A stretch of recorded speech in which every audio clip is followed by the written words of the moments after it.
Fascist কোনো রাজনীতির অংশ নয় বললেন সংস্কৃতি উপদেষ্টা। সংস্কৃতি উপদেষ্টা মোস্তফা সারোয়ার ফারুকী বলেছেন, এবারের নববর্ষের শোভাযাত্রা রাজনৈতিক নয়, এবার শুধু ফ্যাসিস্টের মুখায়ব ব্যবহার করা হয়েছে, কারণ ফ্যাসিস্ট কোনো রাজনীতির অংশ নয়, ফ্যাসিস্ট সবচেয়ে বড় অশুভ শক্তি। আজ সোমবার ঢাকা বিশ্ববিদ্যালয়ের চারুকলার আয়োজনে বর্ষবরণ আনন্দ শোভাযাত্রায় অংশ নিয়ে তিনি এই কথা বলেন ফারুকী। সংস্কৃতি উপদেষ্টা বলেন, এবারের শোভাযাত্রা রাজনৈতিক নয়, তবে ঐতিহাসিকভাবে এটিকে একটি নির্দিষ্ট রাজনৈতিক গ্রুপ তাদের প্রতিপক্ষকে ঘায়েল করার জন্য রাজনৈতিকভাবে ব্যবহার করেছে।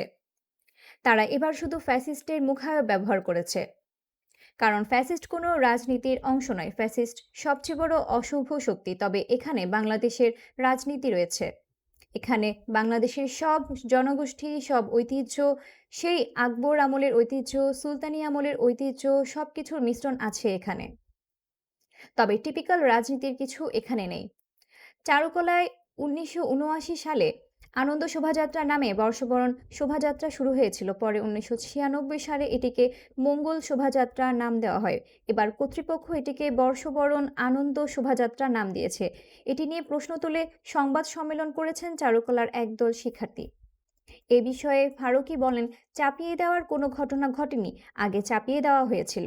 নাম ছিল বর্ষবরণ শোভাযাত্রা যশোরে, সেখানে থেকে ঢাকায় আসার পর নাম হয় আনন্দ শোভাযাত্রা, এরপর চাপানো হয় মঙ্গল শোভাযাত্রা। এবার চারুকলা সিদ্ধান্ত নিয়েছে, চারুকলায় যে নামে চালু হয়েছিল সেই নামে শুরু হবে। সংস্কৃতি উপদেষ্টা আরও বলেন, এটা আসলে বাঙালির প্রাণের উৎসব আর নয়, এটাকে অনেক দিন বাঙালির প্রাণের উৎসব বানিয়ে রাখা হয়েছিল। এটা বাংলাদেশের প্রাণের উৎসব।